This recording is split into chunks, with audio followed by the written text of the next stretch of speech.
Hello students, कैसे आप सभी लोग। उम्मीद करता हूं आप सभी अच्छे और स्वस्थ होंगे। मैं Aryan Chaturvedi, assistant professor of chemistry.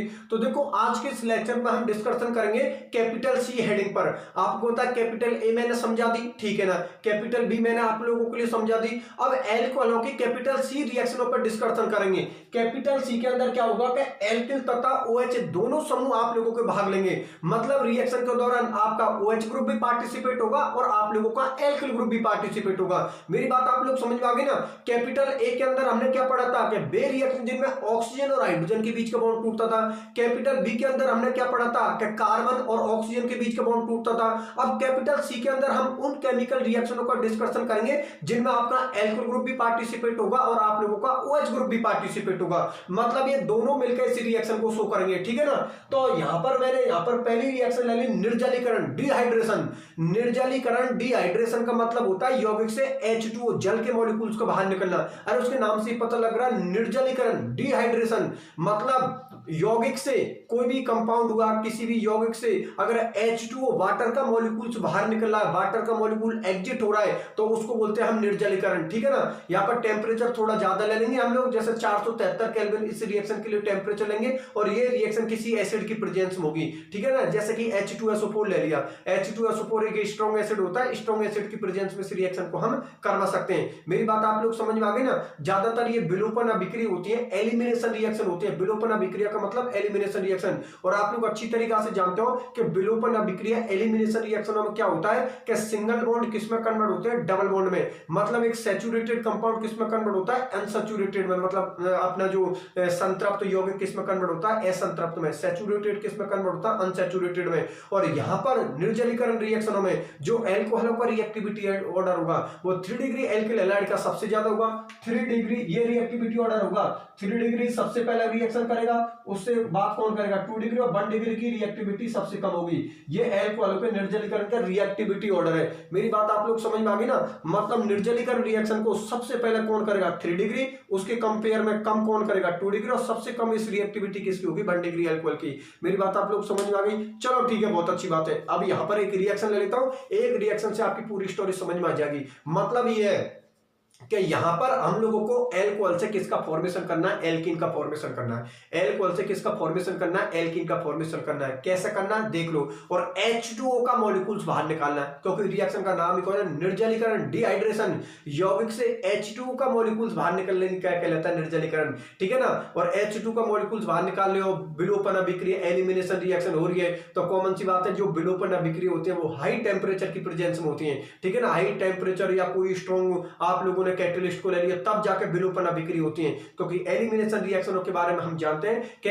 Elimination reaction या विलोपन अभिक्रिया हमेशा हाई टेम्परेचर मतलब उच्च ताप पर होती है। कैसे होती है देखते चलो आप लोग। देखो यहां पर मैं आप लोगों के लिए एक रिएक्शन शो कर रहा हूं, ठीक है ना। यहां पर मैंने एक रिएक्शन का कैटलिस्ट क्रियाधार ले लिया, CH3CH2OH। एल्कोहल की केमिकल रिएक्शन ली है, तो कॉमन सी बात है मैं एल्कोहल लूंगा। यहां पर ले लिया सांद्र H2SO4, कंसंट्रेट H2SO4, ठीक है ना। और यहां पर ले लिया 473 केल्विन। यहां पर क्या ले लिया मैंने, 473 केल्विन, ठीक है ना। अब इस रिएक्शन को देखिए, आप लोगों के लिए समझाता हूं। देखो सुनो मेरी बात ध्यान से। यहां पर मैंने किसको ले लिया, एथेनॉल को ले लिया, क्योंकि आपको पता है केमिकल रिएक्शन किसकी चल रही है, एल्कोहल की चल रही है, ठीक है ना। इस रिएक्शन के लिए कैटलिस्ट कौन लिया, सांद्र H2SO4 मतलब कंसंट्रेट H2SO4, और टेम्परेचर लिया 473 केल्विन पर मैं इस रिएक्शन को करवा रहा हूं। तो सुनो मेरी बात ध्यान से। आप लोगों को पता है हम रिएक्शन कौन सी पढ़ रहे हैं, विलोपन अर्थात एलिमिनेशन रिएक्शन। और विलोपन और एलिमिनेशन रिएक्शन में क्या होता है कि यहां से वाटर का मॉलिक्यूल्स बाहर निकलना और हम लोगों को किसका फॉर्मेशन करना है, एल्कीन का फॉर्मेशन करना है। तो रिएक्शन करना बिल्कुल आसान है। देखो यहां से तो क्या निकलेगा, आपका OH निकलेगा, और यहां से निकलेगा बीटा हाइड्रोजन एटम। क्योंकि जो क्रियात्मक समूह होता है, जो फंक्शनल ग्रुप होता है, उसको हम कौन सी पोजीशन देते हैं, 0। उसके बाद जस्ट वाला कार्बन कौन सा होता है, अल्फा, फिर कार्बन कौन सा होता है, बीटा। तो देखो यहां पर इस CH3 को आप लोगों के लिए खोल के लिख रहा हूं कि आप लोगों को समझ में आ जाए। यहां पर इस CH3 को ये लिख दिया, CH2 और एक हाइड्रोजन को मैंने शो कर दिया यहां पर। तो यहां से आप लोगों का ये H2O का मॉलिक्यूल तो क्या होगा, बाहर निकल जाएगा, ठीक है ना। और यहां पर किसका फॉर्मेशन हो जाएगा, एल्कीन का फॉर्मेशन हो जाएगा। H2 आप लोगों को बाहर निकल गया और ये बन गया आप लोगों का एथीन, जो कि किसका मेंबर होता है, एल्कीन का मेंबर होता है। मेरी बात आप लोग समझ में आ गई ना। और इसका नाम तो जानते हैं, क्या नाम होता है, एथेनॉल, ठीक है ना। एक नाम लिख देना एथिल एल्कोहल, एथिल अल्कोहल, और एक नाम लिख देना मेथिल कार्बिनोल। नाम जितने आए उतने लिखना, ठीक है ना। Methyl carbinol, methyl carbinol. अब देखो इसको, देखो इधर देखिए, यहां पर मैंने किसको ले लिया, एथेनॉल को ले लिया, ठीक है, एथेनॉल को ले लिया। एथेनॉल को लेने के बाद आप लोग गौर से देखिए कि यहां पर एथेनॉल में से, यहां से तो मैंने किसको निकाल दिया, बीटा हाइड्रोजन एटम निकाल दिया, क्योंकि मैंने आप लोगों के लिए बता रखा कि जब भी अल्फा बीटा कार्बन ऐसे देखते हो तो जो क्रियात्मक सम होता है, जो फंक्शनल ग्रुप होता है, उसको हमेशा 0 पोजीशन दिया करो। उसके जस्ट वाला कार्बन कौन सा होता है, अल्फा, फिर कौन सा होता है, बीटा, ठीक है ना। तो देखो यहां से तो आपका OH निकलेगा और यहां से आपका H निकलेगा।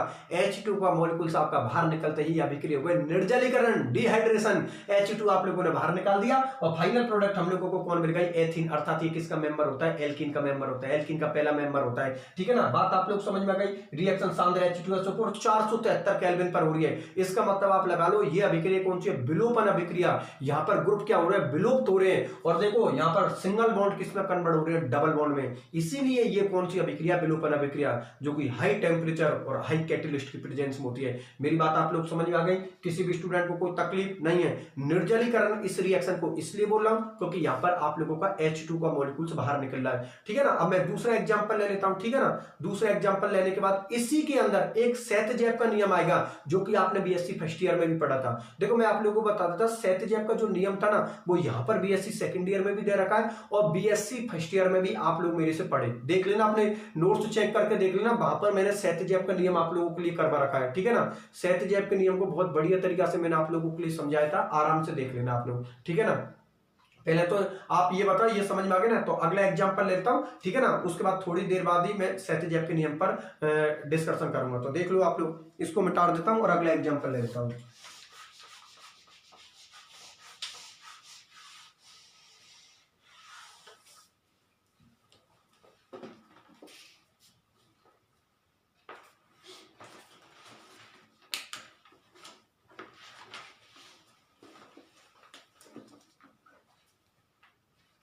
देखो यहां पर एक किसको ले लेता हूं, CH3CH, मतलब 3 डिग्री अल्कोहल को ले लिया।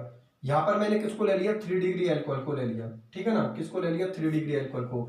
और यहां पर ले लिया सांद्र H2SO4, सांद्र H2SO4 473 kelvin, सांद्र H2SO4 473 kelvin. इसका नाम है 2 मेथिल 2 प्रोपिनॉल, 2 मेथिल 2 प्रोपिनॉल। ये हो गया आप लोगों का 3 डिग्री एल्कोहल, ठीक है ना। ये हो गया आप लोगों का 3 डिग्री एल्कोहल। अब इस रिएक्शन को मैं आप लोगों के लिए समझा देता हूं। देखो सुनो मेरी बात भैया, ध्यान से समझना। ये 3 डिग्री एल्कोहल है, ठीक है ना, और इसकी रिएक्शन को सांद्र H2SO4 473 केल्विन की प्रेजेंस में इस रिएक्शन को करवा रहा हूं। तो देखो कंडीशन भाई होगी, आप लोगों को बीटा हाइड्रोजन एटम निकालना और OH, तो H2 आप लोगों का बाहर निकल जाएगा और आप लोगों को कौन मिल जाएगी, एल्कीन। कैसे, इधर देखो, ये क्रियात्मक समूह फंक्शनल ग्रुप है। ये कौन सा क्रियात्मक समूह, इसको कौन सी पोजीशन देती, 0। उसके जस्ट वाला कार्बन कौन सा होता है, अल्फा कार्बन एटम। अब यहां पर देखो बीटा हाइड्रोजन एटम या बीटा कार्बन आपके पास 3 है। ये भी आपको पता है बीटा है, ये भी आप लोगों को पता है बीटा है, और ये भी आप लोगों को पता है बीटा। अरे सही है ना भैया, सही है ना। ये तो 0 होगा, ये अल्फा बीटा, ये भी है बीटा, ये भी है बीटा, ये भी है। तो जिस CH3 से आप लोग हाइड्रोजन एटम निकालना चाहते हो, किसी से भी निकाल दो आप लोग। अगर कोई यहां से निकालना चाहे तो यहां से निकाल दो, अगर कोई यहां से निकालना चाहे यहां से निकाल दो, अगर कोई यहां से निकालना चाहे यहां से निकाल दो। जहां से आपका मन करे वहां से आप हाइड्रोजन एटम को निकाल दो और OH से जोड़ दो। H2 आप लोगों का बाहर निकल जाएगा और किसका फॉर्मेशन हो जाएगा, एल्कीन का फॉर्मेशन हो जाएगा। कैसे हो जाएगा, मैं यहां से निकाल देता हूं। देखो CH2 डबल बॉन्ड C, यहां पर लिख दिया CH3 और यहां पर लिख दिया CH3, और ये आप लोगों का H2O का मॉलिक्यूल बाहर निकल गया। देखो कार्बन अपनी चारों वैलेंसी कंप्लीट कर रहा और एल्कीन का फॉर्मेशन हो गया। इसका नाम होगा, नंबरिंग कहां से करोगे, जहां पर डबल बॉन्ड है, 1 2 3। मेरी बात समझ में आ गई ना, 1 2 3, इसका मतलब 2 मेथिल 1 प्रोपीन, ठीक है ना। इसका नाम कौन होगा, 2 मेथिल 1 प्रोपीन या डाइरेक्ट प्रोपीन लिख दो, उसका कोई फर्क नहीं पड़ता, ठीक है ना। 3 कार्बन तक हम नंबरिंग को लगभग नहीं करते, सो अगर शो करना चाहो तो कर सकते हो आप लोग, उसका कोई इश्यू नहीं है, ठीक है ना। बात आप लोग समझ में आ गई ना, किसी भी स्टूडेंट को कोई तकलीफ नहीं है ना। एक बार फिर से समझा देता हूं। देखो भैया ये 3 डिग्री एल्कोहल ले लिया, रिएक्शन के लिए वही कंडीशन, सांद्र H2SO4 473 केल्विन टेम्परेचर की जब प्रेजेंस में इस रिएक्शन को करवाता हूं तो देखो 0 अल्फा बीटा, यहां से किसी से भी भाई सभी बीटा हाइड्रोजन एटम है तो किसी से भी निकाल दो आप, ठीक है ना, जहां से भी निकालोगे ये OH H2 आप लोगों को बाहर निकल जाएगा, किसका फॉर्मेशन हो जाएगा, एल्कीन का, 2 मेथिल प्रोपीन आप लोगों का प्रोडक्ट बन जाएगा। मेरी बात आप लोग समझ में आ गई। अब सुनो मेरी बात ध्यान से, अब आपका सेतजेब का नियम आने वाला है, ठीक है ना, लेकिन सेतजेब के नियम से पहले प्रॉब्लम क्रिएट करते हैं क्या, आखिरकार सेतजेब का नियम आया ही क्यों, मेरी बात समझ रहे हो ना, कि सेतजेब के नियम की हमें जरूरत क्या पड़ गई, सेतजेब ने किस बात को एक्सप्लेन किया था, उस चीज का डिस्कशन करते हैं। तो इसको तो मिटाता हूं और एक एग्जांपल लेता हूं, फिर उस एग्जांपल में हमें एक जगह प्रॉब्लम आएगी, उस प्रॉब्लम को दूर करने के लिए कौन सा साइंटिस्ट आया था, सेतजेब का, ठीक है ना, और उसने एक नियम दिया था, उसने क्या नियम दिया था उसको मैं एक्सप्लेन करता हूं। तो इसको मिटाता हूं और देखो अगला एग्जांपल, देखो अगले एग्जांपल के बारे में करते हैं डिस्कशन।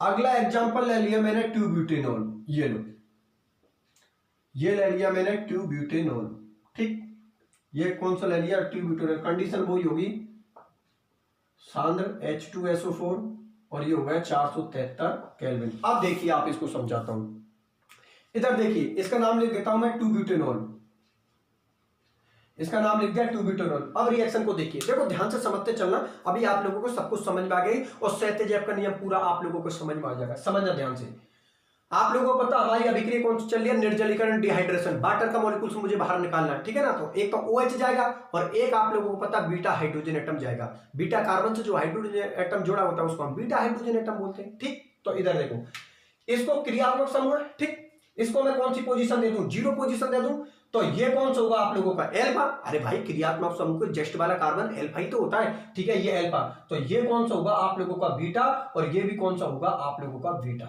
मेरी बात समझ में आ गई, इधर देख लो, ये 0 पोजीशन, उसके जस्ट वाला कार्बन एल्फा होता है, ये बीटा हो गया, ये बीटा हो गया। अब सुनो मेरी बात ध्यान से कि अगर मैं इस बीटा हाइड्रोजन एटम को निकालूं तो डबल बॉन्ड यहां पर जनरेट होगा और आपका प्रोडक्ट बनेगा 1 ब्यूटीन, ठीक, और अगर मैं डबल बॉन्ड यहां से निकालूं तो आप लोगों को पता, सॉरी, अगर मैं हाइड्रोजन यहां से निकालूं, अगर मैं हाइड्रोजन इसको निकालूं तो यहां पर डबल बॉन्ड जनरेट होगा और ये बनेगा आप लोगों का 2 ब्यूटीन। मेरी बात समझ में आई नहीं आई, एक बार फिर से समझना, मैं ये बोल रहा हूं कि ये तो 0 पोजीशन हो गई, ये एल्फा और ये कौन सी होती है बीटा और ये भी कौन होती है बीटा।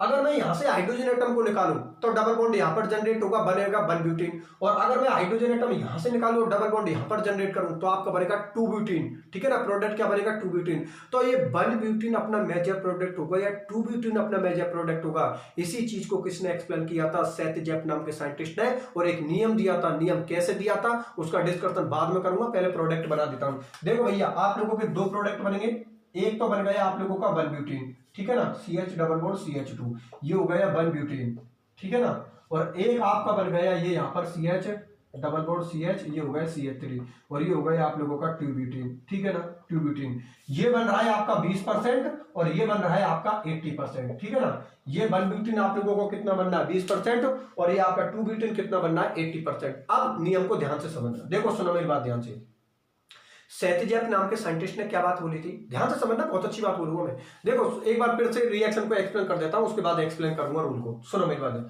ये कौन है 2 ब्यूटेनॉल, ये 0 पोजीशन, ये अल्फा, ये बीटा और ये भी बीटा, ठीक है ना, आपको तब बीटा हाइड्रोजन एटम निकलेगा और OH ग्रुप निकलेगा, मतलब H2 कंप्लीट रो आप लोगों का बाहर निकल जाएगा।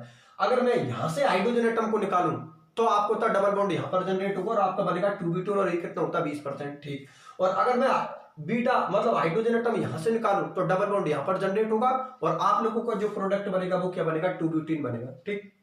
अब जो 1 ब्यूटीन है वो 20% बना है और 2 ब्यूटीन आपको कितना बना 80%। तो भाई 2 ब्यूटीन में ऐसी क्या बात है जिसकी वजह से वो तो 80% बन गया और 1 ब्यूटीन में ऐसी क्या बात की कमी रह गई जिसकी वजह से वो 20% ही बना। इसी चीज को एक्सप्लेन किसने किया था, सेतजेब नाम के साइंटिस्ट ने। किसने एक्सप्लेन किया था, सेतजेब का नियम, सेतजेफ नाम के साइंटिस्ट ने क्या बात बोली थी? तो सेतजेफ नाम के साइंटिस्ट ने ये बात बोली थी कि यदि विलोपन अभिक्रिया में 2 एल्कीन बनने की संभावना हो तो वह एल्कीन अधिक मात्रा में बनती है जिससे ज्यादा एल्किल ग्रुप जुड़े होते हैं। देखो भैया, ये तो हो गई आप लोगों की एल्कीन, ये हो गई आप लोगों की एल्कीन। यहां पर आप लोगों को कितना एल्किल ग्रुप है? एक एल्किल ग्रुप है। ये कौन सा? एथिल ग्रुप एक होता है अपने आप में। जबकि इस एल्कीन से कितने एल्किल ग्रुप जुड़े हुए हैं? 2 एल्किल ग्रुप जुड़े हुए हैं, अर्थात 2 मेथिल ग्रुप जुड़े हुए हैं। तो उसने क्या बात बोली थी कि यदि विलोपन अभिक्रिया में 2 एल्कीन बनने की पॉसिबिलिटी हो, 2 एल्कीन बनने की संभावना हो, तो वह एल्कीन अधिक मात्रा में बनती है जिससे ज्यादा एल्किल ग्रुप जुड़े हो।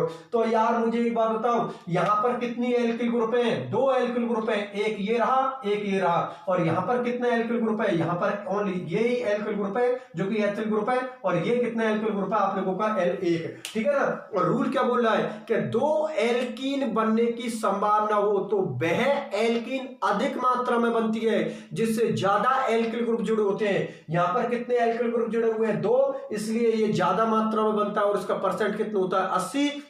और यहां पर कितना एल्किल ग्रुप जुड़ा हुआ है? एक एल्किल ग्रुप जुड़ा हुआ है, तो कॉमन सी बात है, कम मात्रा में बनेगा और इसका परसेंटेज कितना होगा? 20%। मेरी बात आप लोगों को समझ में आई या नहीं आई? ये होता है सेतजेफ का नियम। एक बार फिर से बता देता हूं, यदि विलोपन अभिक्रिया में 2 एल्कीन बनने की संभावना हो तो वह एल्कीन अधिक मात्रा में बनती है जिससे ज्यादा एल्किल ग्रुप जुड़े होते हैं, और वह एल्कीन कम मात्रा में बनती है जिससे कम एल्किल ग्रुप जुड़े होते हैं। तो 2-ब्यूटीन में कितने एल्किल ग्रुप जुड़े हुए हैं? 2, इसलिए उसका परसेंट कितना है? 80%। और वही अपना मेजर प्रोडक्ट है। और जो आप लोगों का 1-ब्यूटीन है वो कितने परसेंट बन रहा है? 20% बन रहा है। तो कॉमन सी बात है, 20% कम क्यों बन रहा है? क्योंकि उससे एक एल्किल ग्रुप जुड़ा हुआ है, इसलिए अपना मेजर प्रोडक्ट कौन होगा? 2-ब्यूटीन। ये बात कौन से नाम के साइंटिस्ट ने बोली थी? सेतजेफ के नाम, सेतजेफ नाम के साइंटिस्ट ने। इसलिए इस नियम को हम क्या बोलते हैं? सेतजेफ का नियम। मेरी बात आप लोग समझ में आ गई ना? एक बार फिर से रूल को बता देता हूं कि यदि विलोपन अभिक्रिया में 2 एल्कीन बनने की संभावना हो तो वह एल्कीन अधिक मात्रा में बनती है जिससे ज्यादा एल्किल ग्रुप जुड़े होते हैं, और वह एल्कीन कम मात्रा में बनती है जिससे कम एल्किल ग्रुप जुड़े होते हैं। यहां पर 2 एल्किल ग्रुप जुड़े हुए हैं और यहां पर एक एल्किल ग्रुप जुड़ा हुआ है, इसलिए ये 80% बनता है और ये 20% बनता है। बात आप लोगों को समझ में आ गई? चलो ठीक है, बहुत अच्छी बात है। अब सुनो मेरी बात ध्यान से।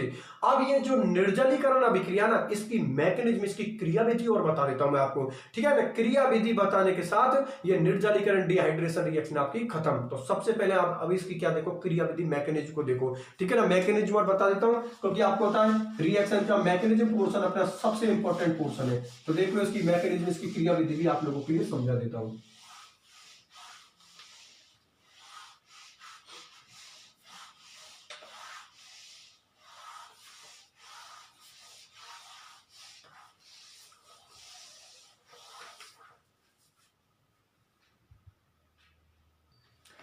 अब देखिए इसकी मैकेनिज्म, क्रियाविधि, मैकेनिज्म, क्रियाविधि मतलब मैकेनिज्म कौन सी अभिक्रिया की? निर्जलीकरण मतलब डिहाइड्रेशन। मैकेनिज्म को देखिए आप लोगों ने यहां पर लिया था, स्टेप फर्स्ट लिख देता हूं, स्टेप फर्स्ट, ठीक है ना। किसको लिया था? H2SO4 को। किसमें तोड़ा था? H+ और HSO4-, ठीक है। और यहां पर मैंने किसको ले लिया? एल्कोहल को ले लिया।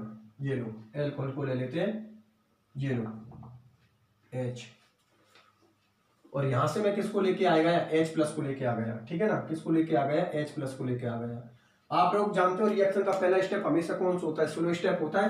तो यहां पर लिख देता स्लो, मतलब मंद स्टेप, स्लो। यहां पर लिख दिया CH3 CH2O+, यहां पर H, यहां पर H, ये हो गया ऑक्सोनियम आयन, ये हो गया आप लोगों का ऑक्सोनियम आयन, ठीक है ना। अब लेता हूं मैं स्टेप सेकंड। स्टेप सेकंड के अंदर मैं किसको ले रहा हूं? स्टेप सेकंड के अंदर वही मैंने यहां पर ले लिया CH3 CH2O+H, और यहां पर भी मैंने किसको लिख दिया? H को।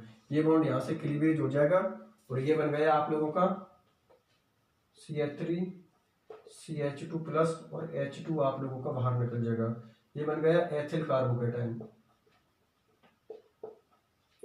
ये बन गया आप लोगों का एथिल कार्बोकेटाइन, ठीक है ना। स्टेप थर्ड को ले लेता हूं, ये हो गया स्टेप थर्ड। यहां पर ले लिया CH3 CH2+, ठीक है ना। और आप होता है रिएक्शन का जो लास्ट स्टेप होता है वो हमेशा कौन सा होता है? फर्स्ट होता है। यहाँ पर CH2 डबल बॉन्ड CH2 और यहाँ से आप लोगों का H प्लस बाहर निकल जाएगा। अब ये H प्लस वापस से किससे जुड़ जाएगा, HSO4 माइनस से, तो वापस से क्या बन जाएगा आप लोगों का H2SO4। अब पूरी रिएक्शन को समझा देता हूं मैकेनिज्म को।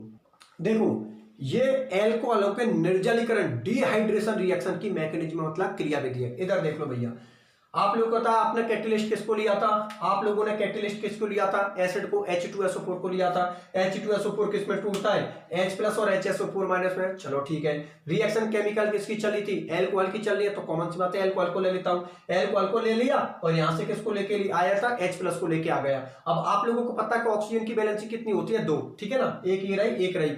ऑक्सीजन की 2 वैलेंसी बाद ऑक्सीजन के पास लोन पेयर कितने प्रेजेंट होते हैं, 2 लोन पेयर प्रेजेंट होते हैं ना ऑक्सीजन पर। तो देखो ऑक्सीजन के एक लोन पेयर से आप लोगों का ये हाइड्रोजन जुड़ जाएगा। तो एक बात बताओ, अगर ऑक्सीजन के इस लोन पेयर से हाइड्रोजन जुड़ जाएगा तो हाइड्रोजन को तो प्लस खत्म हो जाएगा क्योंकि उसकी पूर्ति ऑक्सीजन ने कर दी, लेकिन ऑक्सीजन के पास कौन सा चार्ज आ जाएगा, प्लस चार्ज, क्योंकि आपको पता है ऑक्सीजन की 2 से कितनी वैलेंसी हो जाएगी, 3, और हम जानते हैं कि ऑक्सीजन जब 3 वैलेंसी में होता है तो उस पर प्लस चार्ज होता है। और वैसे भी ऑक्सीजन पर प्लस ही आना चाहिए क्योंकि अपना लोन पेयर हाइड्रोजन को दे चुका है, तो कमी तो होगी, कमी को हम प्लस से शो करते हैं। यहाँ पर ऑक्सीजन का कौन सा चार्ज आएगा, पॉजिटिव। अब सुनो, इस वाले स्टेप को मैं कहां पर लेके आ गया, यहाँ पर ये बन गया आपका ऑक्सोनियम आयन, मतलब ऑक्सीजन पर पॉजिटिव चार्ज आ रहा है, ठीक है ना।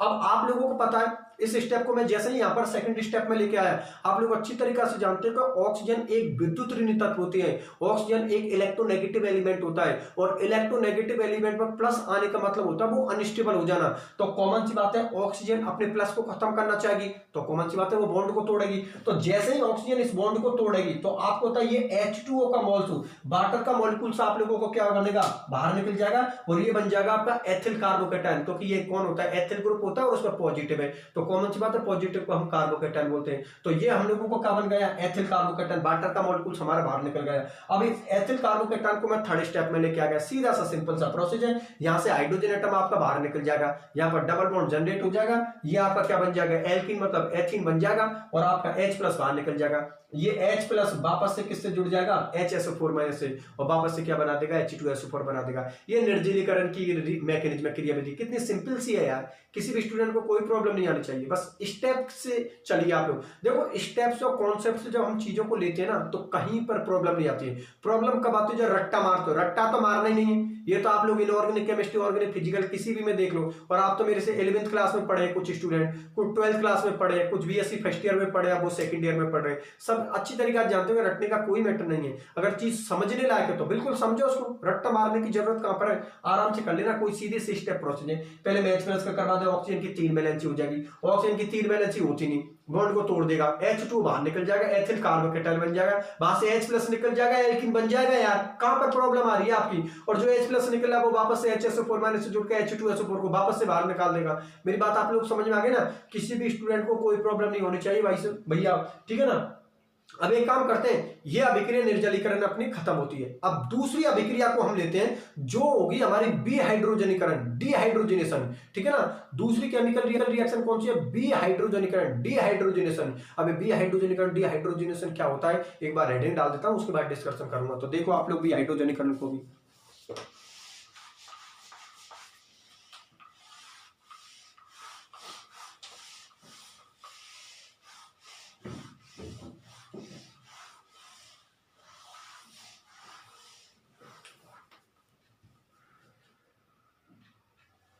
देखो दूसरी केमिकल रिएक्शन है आप लोगों की बीहाइड्रोजनीकरण, डिहाइड्रोजनेशन, बीहाइड्रोजनीकरण मतलब डिहाइड्रोजनेशन, बीहाइड्रोजनीकरण मतलब डिहाइड्रोजनेशन, ठीक है। यहां पर एक तो ले लेता हूं मैं 1 डिग्री अल्कोहल, ये हो गया आप लोगों का एथेनॉल, ये कौन सी डिग्री अल्कोहल होता है, 1 डिग्री अल्कोहल होता है, ठीक है ना। यहां से वही रिएक्शन Cu कैटलिस्ट और 573 केल्विन की प्रेजेंस में रिएक्शन को करवाऊंगा तो किसका फॉर्मेशन होगा, एल्डिहाइड का फॉर्मेशन होगा, और H2 गैस आप लोगों की बाहर निकल जाएगी, ठीक है ना। ये कौन हो गया आपका एसिटाल्डिहाइड, एसिटाल्डिहाइड आयु किसी नाम होता है एथिनॉल, ठीक है।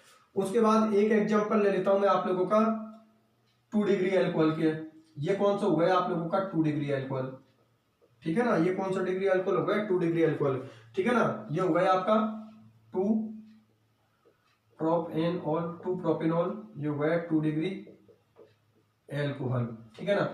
कंडीशन वही Cu 573 केल्विन की प्रेजेंस होगी तो ये किसका फॉर्मेशन करेगा, कीटोन का फॉर्मेशन करेगा। ये किसका फॉर्मेशन करेगा, कीटोन का फॉर्मेशन करेगा और H2 गैस आप लोगों की बाहर निकल जाएगी। ये कौन हो गया आप लोगों का, एसीटोन। ये हो गया आप लोगों का एसीटोन, मतलब कीटोन। चलो ठीक है, बहुत अच्छी बात है। एक ले लेता हूं मैं आप लोगों के लिए 3 डिग्री एल्कोहल। देखो भैया,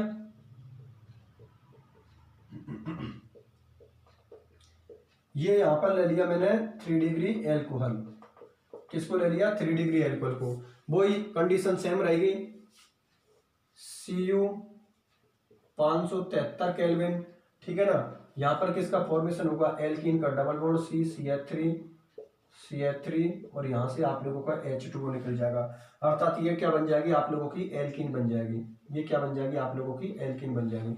अब देखो इसको समझा देता हूं। देखो भैया, दूसरी केमिकल रिएक्शन है यहां पर बी हाइड्रोजनीकरण, डिहाइड्रोजनेशन। तो देखो नाम से पता लग रहा है बी हाइड्रोजनीकरण, डिहाइड्रोजनेशन मतलब किसी भी कंपाउंड से, किसी भी ऑर्गेनिक कंपाउंड से H2 के मॉलिक्यूल्स का, मतलब हाइड्रोजन गैस के बाहर निकलने को बोलते हैं बी हाइड्रोजनीकरण। मतलब हाइड्रोजन के बाहर निकलने को क्या बोलते हैं, बी हाइड्रोजनीकरण। अरे भैया सही बात तो है, हाइड्रोजनीकरण, हाइड्रोजनेशन का मतलब क्या होता है, हाइड्रोजन का इंटर होना, और बी हाइड्रोजनीकरण का मतलब क्या होता है, हाइड्रोजन का बाहर निकलना। जैसे कि जलयोजन हाइड्रेशन का मतलब होता है वाटर का इंटर होना, और अभी देखा निर्जलीकरण डिहाइड्रेशन, वाटर के मॉलिक्यूल्स का बाहर निकलना। उसी तरीका से हाइड्रोजनीकरण का मतलब होता है हाइड्रोजन का इंटर होना, और यहां पर बी हाइड्रोजनीकरण, डिहाइड्रोजनेशन का मतलब होता है हाइड्रोजन गैस का बाहर निकलना या H2 गैस का बाहर निकलना, ठीक है ना। ये रिएक्शन आपकी इंपॉर्टेंट है क्योंकि ये 1 डिग्री, 2 डिग्री और 3 डिग्री एल्कोहल में विभेद अंतर करने के काम आती है। ध्यान में रखना, अगर एग्जाम में क्वेश्चन आ जाए 1 डिग्री, 2 डिग्री, 3 डिग्री एल्कोहल में विभेद करने की कोई एक मेथड लिखी है, बिल्कुल भी हाइड्रोजनीकरण लिख देना। कैसे, ये देखो ये 1 डिग्री एल्कोहल है, 1 डिग्री एल्कोहल क्या बना रहा है, एल्डिहाइड। 2 डिग्री एल्कोहल क्या बना रहा है, कीटोन। और आप लोगों का 3 डिग्री एल्कोहल किसका फॉर्मेशन कर रहा है, एल्कीन का फॉर्मेशन कर रहा है। इसका मतलब Cu 573 केल्विन, Cu 573 केल्विन और Cu 573 केल्विन की प्रेजेंस में आप 1 डिग्री, 2 डिग्री और 3 डिग्री एल्कोहल में विभेद कर सकते हो, अंतर कर सकते हो। एक बार फिर से पूरी रिएक्शन को समझा देता हूं। देखो भैया, यहां से हाइड्रोजन निकलेगा, यहां से हाइड्रोजन निकलेगा, H2 बाहर निकल जाए। गौर से देखो वो फॉर्मूला एल्डिहाइड का बन चुका है। यहां से हाइड्रोजन बाहर निकाल दो, यहां से इस हाइड्रोजन को बाहर निकाल दो, वो तो गया CHO, ठीक है ना। ये हो जाएगा CH3CHO। ये किसका फॉर्मूला होता है, एल्डिहाइड का। H2 गैस आप लोगों को बाहर निकल जाएगी। यहां पर देखो एक हाइड्रोजन यहां से निकाल दो, एक हाइड्रोजन इसको निकाल दो, H2 बाहर निकाल दिया। गौर से देखो वो फॉर्मूला किसका बन चुका है, कीटोन का, ठीक है ना। यहां पर देखो इसके पास तो हाइड्रोजन एटम है नहीं है, तो कॉमन सी बात है, फिर किससे निकलेंगे, इससे हाइड्रोजन एटम निकलेगा और इससे OH निकलेगा। यहां पर ये बिलों पर अभिक्रिया हो रही है, H2 आप लोगों का बाहर निकल जाएगा और एल्कीन का फॉर्मेशन हो जाएगा, ठीक है ना। किसका फॉर्मेशन हो जाएगा, एल्कीन का फॉर्मेशन हो जाएगा। मेरी बात आप लोग समझ में आ गई। एक बार फिर से बोलता हूं, ये जो बी हाइड्रोजनीकरण अभिक्रिया है या डिहाइड्रोजनेशन जो आप लोगों की रिएक्शन है, ये 1 डिग्री, 2 डिग्री और 3 डिग्री एल्कोहल में अंतर करने के काम आती है, डिफरेंस करने के काम आती है, ठीक है ना। डिफरेंस कैसे कर रहा है कि Cu 573 केल्विन की प्रेजेंस में, Cu 573 केल्विन टेम्परेचर की प्रेजेंस में ये 1 डिग्री एल्कोहल किसका फॉर्मेशन करता है, एल्डिहाइड का। 2 डिग्री एल्कोहल किसका फॉर्मेशन करता है, कीटोन का। और 3 डिग्री एल्कोहल किसका फॉर्मेशन करता है, एल्कीन का। वो तो गया भाई डिफरेंस। अरे भैया हम अंतर ही तो देख रहे हैं, हो तो गया अंतर। आपका 1 डिग्री एल्कोहल किसका फॉर्मेशन कर रहा है, एल्डिहाइड का। 2 डिग्री एल्कोहल किसका फॉर्मेशन कर रहा है, कीटोन का। और 3 डिग्री एल्कोहल किसका फॉर्मेशन कर रहा है, एल्कीन का। तो हो तो गया यार डिफरेंस, अंतर ही तो कर रहे हैं। तीनों अपने अलग अलग प्रोडक्ट बना रहे हैं। 1 डिग्री एल्कोहल एल्डिहाइड बना रहा है, 2 डिग्री एल्कोहल कीटोन बना रहा है, और 3 डिग्री एल्कोहल किसका फॉर्मेशन कर रहा है, एल्कीन का फॉर्मेशन कर रहा है। तो अंतर हो तो गए यार आप लोगों के, ठीक है ना। आगे जाके हेडिंग भी डालेंगे हम, 1 डिग्री, 2 डिग्री, 3 डिग्री एल्कोहल में अंतर, डिफरेंस, वहां पर इनका दोबारा डिस्कशन होगा, ठीक है ना। तो वहां पर तो हेडिंग डाल के छोड़ दें क्योंकि अब आप लोगों के लिए समझा दिया मैंने इसको, ठीक है ना। वहां पर हेडिंग डाल के और आपको भी हाइड्रोजनीकरण फिर समझ जाएंगे आप लोग, क्योंकि इसका डिस्कशन अब कर चुका हूं मैं, ठीक है ना। तो वहां पर सिर्फ हेडिंग डालेंगे क्योंकि इसका डिस्कशन अब कर चुका हूं मैं। मेरी बात आप लोग समझ में आ गई ना। देखो ये जैसे केमिकल रिएक्शन आपकी खत्म हो जाएंगी उसके बाद हेडिंग डालूंगा 1 डिग्री, 2 डिग्री, 3 डिग्री एल्कोहल में अंतर, विभेद, ठीक है ना। वहां पर जो मेथड जिनको मैं अब पढ़ा दूंगा उनका वहां पर डिस्कशन नहीं करेंगे, केवल हेडिंग डाल के छोड़ देंगे, और जो नहीं होंगी उनको पूरी को समझाऊंगा, ठीक है ना। तो ध्यान में रखना, अगर एग्जाम में क्वेश्चन आ जाए कि 1 डिग्री, 2 डिग्री, 3 डिग्री एल्कोहल में अंतर करने की कोई एक मेथड लिखी है तो बिल्कुल आंख मीच के इसको उतार देना। बी हाइड्रोजनीकरण को उतार देना पूरी को। 1 डिग्री अल्कोहल एल्डिहाइड का फॉर्मेशन करता है, 2 डिग्री कीटोन का फॉर्मेशन करता है, 3 डिग्री एल्कीन का फॉर्मेशन करता है। बिल्कुल आंख बंद करके उतार देना। अगर एग्जाम में क्वेश्चन आ जाए कि 1 डिग्री 2 डिग्री 3 डिग्री अल्कोहल में अंतर करने की या विभेद करने की या डिफरेंस करने की कोई एक मेथड लिखिए, उतार देना भैया इसको।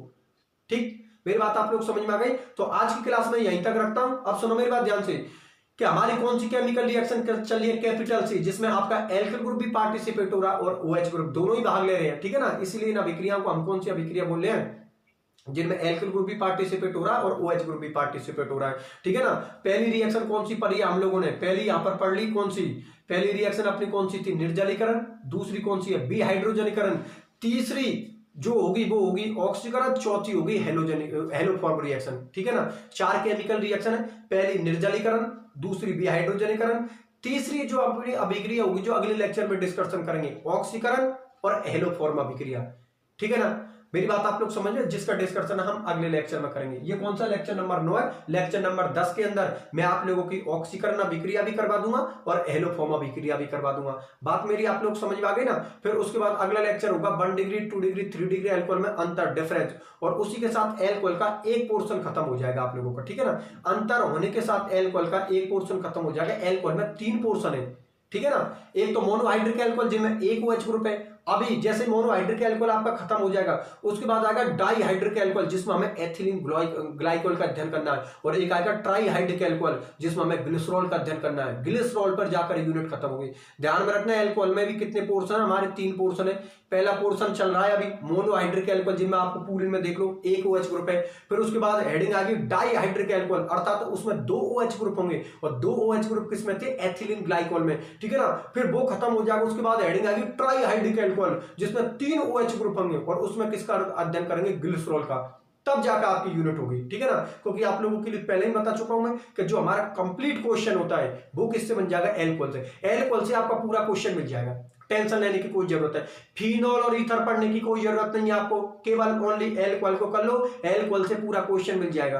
बात समझ में आ गई ना। इसलिए फिनॉल ईथर करने की आपको कोई जरूरत नहीं है, आप सिर्फ ओनली एल्कोहल को कर लो। मोनोहाइड्रिक अल्कोहल करवा दूंगा आप लोगों के लिए, डाईहाइड्रिक अल्कोहल करवा दूंगा आप लोगों के लिए और ट्राईहाइड्रिक अल्कोहल करवा दूंगा आप लोगों के लिए। ठीक है ना, आराम से अच्छे से हो जाएगी। बिल्कुल आप बिंदास हो गए हो, बस आप जैसे मैं बोलता चलो ऐसा पढ़ाई करते चलो, सिस्टमेटिक तरीका से पढ़ाई चलो, चालू रहो। पहले लेक्चर ले लिया, लेक्चर को बहुत बढ़िया तरीके से समझने के बाद नोट्सों को पढ़ के देखो कि सर ने पढ़ाया क्या और हम पढ़ क्या रहे। ठीक है, जब नोट समझ में जाए, हाँ कोई दिक्कत नहीं, सीधा सा उसके बाद उतार दो क्लियर कॉपी में। ये पढ़ने का सबसे बेस्ट तरीका है। ठीक है ना, जिन स्टूडेंटों ने पढ़ाई चालू नहीं की, बिल्कुल पढ़ाई चालू कर दो, सीरियस हो जाओ। बहुत कम टाइम बच रहा है एग्जाम का, इसलिए जितनी भी आप लोगों से पढ़ाई हो पढ़ाई कीजिए, क्योंकि पढ़ाई अपना सबसे बेस्ट माध्यम होता है। ठीक है ना, बात समझ में आ गई। बात कोई प्रॉब्लम हो मैं आप लोगों के साथ हूं, कोई दिक्कत वाली बात नहीं है। चलो ठीक है, फिर मिलते हैं अगले लेक्चर में, अपना ख्याल रखना।